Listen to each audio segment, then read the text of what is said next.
আলহামদুলিল্লাহ রাব্বিল আলামিন والسلام على سيد الأنبياء والمرسلين محمد وآله وصحبه أجمعين أما بعد فأعوذ بالله من الشيطان الرجيم بسم الله الرحمن الرحيم واعتصموا بحبل الله جميعا ولا تفرقوا صدق الله العظيم। আজকের এই সভার নির্বাচিত নির্ধারিত সম্মানীয় সভাপতি সাহেব তথা মুর্শিদাবাদ জেলা জমিয়তের স্বনামধন্য সভাপতি, মুর্শিদাবাদ জেলা জমিয়তের সম্পাদক, দারুল উলুম দেওবন্দের রাবেতায়ে মাদারিসে আরাবিয়ার একজন বলিষ্ঠ জিম্মেদার, নবনির্বাচিত জিম্মেদার জনাব মৌলানা মুফতি নাজমুল হক সাহেব, পশ্চিমবঙ্গ রাজ্য জমিয়তে ওলামার উনি সভাপতিও বটেন, মঞ্চে উপস্থিত ওলামায়ে কেরাম, আইম্মায়ে এজাম, বন্ধু বান্ধব যারা এখানে উপস্থিত হয়েছেন সকলকে আন্তরিকভাবে সালাম, শ্রদ্ধা ও শুভেচ্ছা জানাই। সত্যি কথা বলতে কি, আজকের এই আকর্ষণীয় সভাতে আমি আসতে পেরে অত্যন্ত আনন্দিত। আকর্ষণীয় এই জন্য বলছি যে রাজ্যের বিভিন্ন জেলাতে নির্বাচনের প্রক্রিয়া অব্যাহত আছে। বেশ কয়েকটি জেলার নির্বাচন হয়ে গেছে, কয়েকটিতে চলছে, আবার এই আগামী কয়েকদিনের মধ্যে সেগুলো সুসম্পন্ন হবে। এরকম ধরনের সমাবেশ ইতিপূর্বে আমার নজরে আসেনি, এটা আমাকে স্বীকার করতেই হবে। আলহামদুলিল্লাহ। এই জন্য যে আজকের এই সমাবেশে যাদের চেহারা আমার সামনে, যাদেরকে আমি দেখতে পাচ্ছি, আমার চক্ষু শীতল হয়ে যাচ্ছে, হৃদয় জুড়িয়ে যাচ্ছে। সঠিক অর্থে যদি বলা যায়, যেন মনে হচ্ছে সাহাবাদের আওলাদ এখানে বর্তমান। মুহাদ্দিসিনে কেরাম তাদের জামাত এখানে রয়েছে, শুয়ুখ শেখুল হাদিস, বহু মাদ্রাসার শেখুল হাদিস মুহাদ্দিসিন তারা এখানে উপস্থিত রয়েছে। ছোট বড় মাঝারি বিভিন্ন মাদ্রাসার যারা জিম্মেদার, মুহতামিম, সদরুল মুদাররিসিন তারা এখানে উপস্থিত রয়েছেন। শত শত হুফাজে কেরাম উপস্থিত রয়েছেন, উলামায়ে এজা উপস্থিত রয়েছেন, আইম্মায়ে কিরামরা উপস্থিত আছেন, অনেক ইন্টেলেকচুয়ালস ভাইরা এখানে উপস্থিত আছেন। সমাজের বিভিন্ন স্তরের মানুষ, সমাজসেবী মানুষ, বিভিন্ন সংগঠনের জিম্মেদার তারা এখানে উপস্থিত আছেন। এই দৃশ্যটা দেখে আমার হৃদয় জুড়িয়ে গেছে। আল্লাহর শুকর আদায় করি এবং আল্লাহর কাছে এই দোয়া করি যে আল্লাহ পাক আমাদের সকলের আশাকে, আমাদের উপস্থিতিকে, আজকের এই সভাকে কবুল করে নেন। বলুন আল্লাহুম্মা আমিন। মুর্শিদাবাদ জেলা জমিয়তের ডাকে আপনারা এই প্রতিকূল অবস্থার মধ্য দিয়ে ধৈর্য ধরে যেভাবে এতক্ষণ আপনারা বসেছিলেন, বসে আছেন, আমার কাছে ভাষা নেই আপনাদের কাছে কি কৃতজ্ঞতা প্রকাশ করব। এর উত্তম বদলা একমাত্র আল্লাহ সুবহানাহু ওয়া তাআলা দিতে পারেন। জমিয়ত উলামা হিন্দের ইতিহাস বিভিন্ন বক্তাদের মুখ থেকে, এই সংগঠনের দায়িত্বে যারা আছেন তাদের মুখ থেকে খুব মূল্যবান বক্তব্য আপনারা শুনেছেন। আমার মনে হয় না যে আমাকে নতুন করে কিছু বলতে হবে। যারাই বক্তব্য এখানে রেখেছেন খুব মূল্যবান কথা বলেছেন। যে বিষয়গুলো নিয়ে আমরা এখানে আলোচনা করেছি খুবই মূল্যবান। এই সব শেষে মাস্টার মশাই তিনি যে টপিকের উপরে, তিনি যে বিষয়ের উপরে বক্তব্য রাখলেন, সত্য কথা বলতে কি যে এই বিষয়টা নিয়ে আমরা সেভাবে ভাবিনি যে আমাদের কি করণীয়, আমাদের কি করা উচিত সংগঠনের পক্ষ থেকে।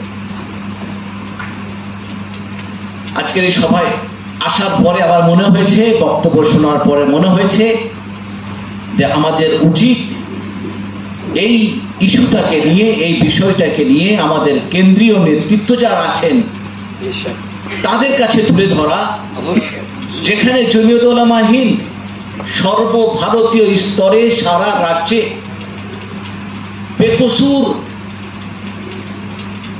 কিছু এরকম মানুষ, শত শত, বলা যায় হাজার হাজার, যেখানে মাসুম লোকদেরকে জঙ্গি তকমা লাগিয়ে জেলে পুরে দেওয়া হচ্ছে, বিনা বিচারে তাদেরকে বছরের পর বছর জেলে থাকতে হচ্ছে, জেলের কষ্ট সহ্য করতে হচ্ছে। একমাত্র সংগঠন জমিয়ত উলামা হিন্দ এবং আমাদের সর্বভারতীয় নেতা জাহানুসিনে শেখুল ইসলাম হযরত মাওলানা সৈয়দ আরশাদ মাদানী দাওয়াত বরকাতুহুম, যিনি বর্তমানে দারুল উলুম দেওবন্দের সদরুল মুদাররিসিন এবং আমিরুল হিন্দ, তার নেতৃত্বে লক্ষ নয় কোটি কোটি টাকা খরচ করা হচ্ছে এবং খরচ করে যারা বেকসুর, যারা বেগুনাহ, যারা মাসুম, তারা নিষ্কৃতি পাচ্ছে। বলুন আলহামদুলিল্লাহ। সুতরাং এই একটা ভাইটাল ইস্যু ওবিসি, এই ওবিসি কে নিয়ে ইনশাআল্লাহ আমরা অতি সত্বর আলোচনা করে লিখিতভাবে কেন্দ্রীয় জমিয়তকে আমরা ইনশাআল্লাহ জমা দেব এবং আমরা সেখানে দাবি জানাবো যে জমিয়তের পক্ষ থেকে আইনি লড়াই যেন লড়া হয়। তাতে যদি হাইকোর্ট, সুপ্রিম কোর্ট যেতে হয়, রাজ্য সরকার যেটা করছে, কিন্তু এর পরেও আমরা সংগঠনের পক্ষ থেকে আইনি লড়াই লড়তে পারি ইনশাআল্লাহ। এই বিষয়টাকে নিয়ে আমরা আমাদের কেন্দ্রীয় নেতৃত্বের কাছে এই বিষয়টি নিয়ে আমরা ইনশাআল্লাহ যাব। জমিয়তের একটি সংবিধান আছে, যেমন আমাদের দেশের, আমাদের রাষ্ট্রের একটি সংবিধান আছে। জমিয়ত এমন একটি সংগঠন, এই সংগঠন না থাকলে ভারতবর্ষ স্বাধীন হতো না, দেশ স্বাধীন হতো না।